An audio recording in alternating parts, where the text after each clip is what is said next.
Dur abi. Bir dakika abi. Biz sadece hedeflerinde yaralarını sarmıyoruz. Biz geleceğin Malatya'sını inşa ediyoruz diyoruz.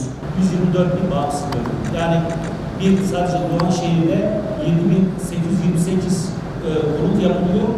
Doğanşehir'in nüfusu 31.500 kişinin barınacağı konut yapılıyor.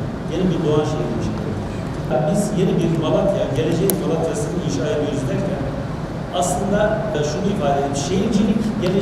Şehircilik vizyonunu ortaya koyuyoruz. Dirençli bir şehir inşa ediyoruz ama diğer taraftan da Malatya'da hep bahsediyoruz. Yolun altı, yolun üstü kavramlarını artık biz ortadan kaldırıyoruz.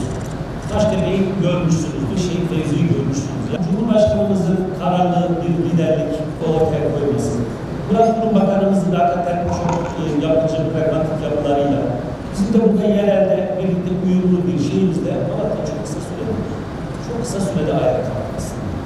Şu anda Altyapı Şurası'nda yapılan yerimiz var. 114 tane yapıldı, 620 sana daha yapılıyor şu anda. Ve daha yeni cümlelenmeler bizim temel amacımız. Malatya'nın merkezinde asla üretimde depolarına yönelik bir şey bırakmamak. Ve bu ilaclarımıza, seyircilerimize yönelik birinci organizede anlaştık. İnşallah onlara yer belirlendi. Diğer taraftaki bütün mermerciler olsun, metalciler olsun, hepsinin bütün Malatya'da kümelenmeleri tamamladık. Malatya merkezde hiçbir yerinde şehircilik estetiğini bozacak, kötü yapılarından, tabucakından tamam şehir dışına çıkacak. Çavuşoğlu'nun da kentsel dönüşümde orayı aynı daha önce belirtmiştik. Hani yolun altı yolun üstü kavramını alıyoruz diye. Orası aynı burada koyulur, nasıl koyulur, geçe gibi toptan satış ve peşin alanlar olacak. Ve sadece Malatya'nın da değil, bölgenin araya yıldızı olacak, çekim gücü olacak. Aynı şekilde Yeniköy ve Fırıncı ile ilgili de çalışmalarımız, sahip halinde çalışmalarımızı derneğimizde sürdürüyoruz. İyi firma olarak Malatya'nın sayesinde genç konusunda çaba sarf ediyoruz. Şehircilik vizyonumuz olduğu gibi, sanayi vizyonumuz olduğu gibi de vizyonumuz var.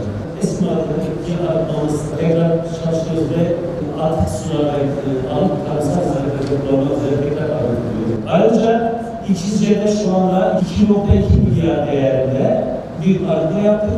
Sanayimizin biliyorsun kimyasal arıtması var, onu da bitiriyoruz inşallah yıl sonuna kadar.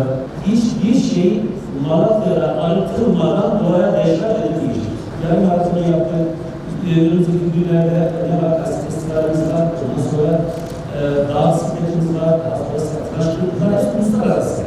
Güneş turnuvaları bir Malatya ajandasını oluşturuyor. Genç neslin daha yararlı faaliyetlere meşgul olmasını sağlayacak bir takım yeni girişimler sağlanıyor. İşte başkanımız, diğer taraftan bizim Genç Spor Bakanlığımız Malatya'yı spor kenti yapmak için inanılmaz bir altyapı atılımı gerçekleştiriyor. Ama diğer taraftan da işte şehirde bir enerji, yeni bir heyecan yaratmak gerekiyor. Nitekim Yeşil Spor'un işte lige yükselmesiyle inşallah sonuçlanacak daha mutlu olacak ama son dakika yükselemedik. Statta 15 bin insanın ondan sonra büyük bir heyecanla maç takip ettiği, maç günlerinde birlikte bir dönem oldu.